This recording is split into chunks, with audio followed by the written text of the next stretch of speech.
কোশ্চেনও চাই। Okay, as we have talked about in the previous video that matching headings এর কিছু problems discuss করেছি, which is going for reading module. So now I will talk about some helpful tips to overcome with it. So first one is do the matching questions first. You are not expected to read every word of the text. এখানে বলছে do the matching headings questions first. কেন বলছে মানে যেহেতু এটা একটু time consuming, আবার হয় কি যে লাস্টের দিকে করলে কি প্যানিকটা বেশি হয়ে যায় যে আমার এখনো মানে প্যাসেজ 3টা রয়ে গেছে, মানে এক ধরনের প্যানিক চলে আসে না লাস্ট মোমেন্টে। সো দ্যাটস ওয়াই আমাদের মাঝে মাঝে হয় কি যে যেটা আমরা পারছি তাও আমরা মানে প্যানিকের জন্য উই আর কনফিউজিং ইট, বা বুঝতে যাচ্ছি বাট নিতে পারছি না, বুঝতে ব্রেনটা তখন ফাংশন করছে না। সো আচ্ছা আচ্ছা, so this is the thing. আবার অনেকে ভাবেন যে আমি ফার্স্টের দিকে তাড়াতাড়ি সলিউশন করে তারপর হচ্ছে একটু সময় বেশি করে বাঁচাবো, তখন হচ্ছে আমি হেডিং কোয়েশ্চেন্সটাতে যাব, বা কঠিন গুলোতে আমি পরে যাব, আগে সহজগুলো শেষ করি। অনেকে ভাবে যে কঠিন গুলো করে পরে সহজগুলোতে যাই, বাট মোরলেস হচ্ছে আপনি মিক্স করা ট্রাই করবেন। ঠিক আছে, যেহেতু ম্যাচিং কোয়েশ্চেন্সটা আপনার একটু ডিফিকাল্ট হয় রিলেটিভলি হচ্ছে অন্যটার থেকে, so try to do it at the first point. Try করতে পারেন যে আচ্ছা এক দুটা কোয়েশ্চেন আপনি রিডিং প্যাসেজ ওয়ানটা সলভ করে আপনি ম্যাচিং হেডিংসে চলে আসতে পারেন, যেহেতু রিডিং প্যাসেজ ওয়ানটা রিলেটিভলি ইজি থাকে, আপনার টাইমটাও কম লেগে যাবে। So you can shift to the reading passage 3 which is hard. You can take some time have মানে তখন ব্রেনটা হচ্ছে আপনার তাও একটু কমফোর্ট জোনে থাকে। So you can carry on heading questions টা complete করে then you can move to the other questions. But অনেকে so try to go on like that.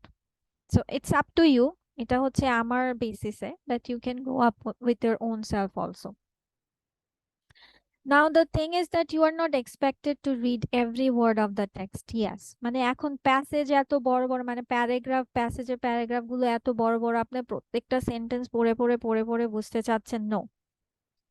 আপনার প্রথম কিছু আমরা থিম আইডিয়া বের করার জন্য কি করতে পারি, প্রথম কিছু লাইন্স, লাস্টের কিছু লাইন্স আর মিডলে কিছু পয়েন্টস গুলো হাইলাইট করে বা হচ্ছে আমরা কিওয়ার্ডস গুলো দাগিয়ে ফেলে you can carry on with it. But প্রত্যেকটা ওয়ার্ড যে বুঝতে হবে এরকম কিছু না, যে আপনি খুব যেটাকে আমরা বলি স্ক্যানিং টাইপের, একদম গো থ্রু ডিপলি যাওয়া। No, you don't need to go on so much deeply on ইট।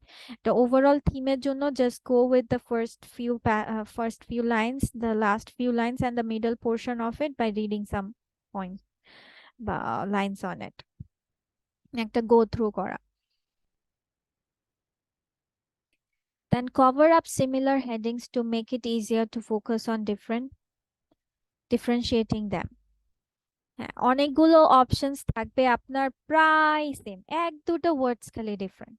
হুম, তো যখন দেখবেন এরকম ম্যাচিং হেডিং মানে হেডিংস মানে কোয়েশ্চেনের আপনার কিছু কিছু ইয়েগুলো মানে হেডিংস গুলো মিলে যাচ্ছে, মানে এক দুটো ওয়ার্ডস ডিফারেন্ট আছে, বাকি সব মোটামুটি একই ধরনের বোঝাচ্ছে, তখন ট্রাই টু হাইড ইট, অথবা ওই পোর্শনটাকে হাইলাইট করে করতে পারেন যে এই পার্থক্যটা আছে, এই পার্থক্যটা আছে। এখন মনে হচ্ছে যে আমি বলছি এত লেন্থি প্রসেস, বাট এটা যখন ওই যে প্র্যাকটিস সেশনে যাবেন তখন অটোমেটিক আপনার মাথায় ওইভাবেই কাজ করবে যে okay this is the main point, this is the key point of it, this is going to be work like this. Then tip 4 is if you can't decide on your answers, move on and come back to it late. হ্যাঁ, কারণ হয় কি যে answer খুঁজে পাচ্ছি না, বুঝতে পারছি না, and we start to have a disorder, মনে হয় পারবো না, মনে হয় হবে না। এখন হচ্ছে না পারলে just go on, move on করেন, পরে আবার সলভ করেন, দ্যাটস ওকে। বা কোয়েশ্চেন মার্ক দিয়ে রাখতে পারেন যে এই কয়টাতে আপনি কনফিউজ ছিলেন। So there will be more headings than sections. আপনার যেমন match all the headings on the question sheet then transfer your answers to the answer sheet cross out any headings that you have already used. মানে যেটা use করে ফেলছেন কেটে দিবেন বা একটা সাইন দিবেন যে okay I am done with it. আর হচ্ছে এখানে আপনার হেডিংস গুলো বেশি থাকে সেকশনস গুলো থেকে, মানে আপনার প্যাসেজ গুলো থেকে তারা হেডিংস বেশি দেয়, so that you they can make you confuse about it.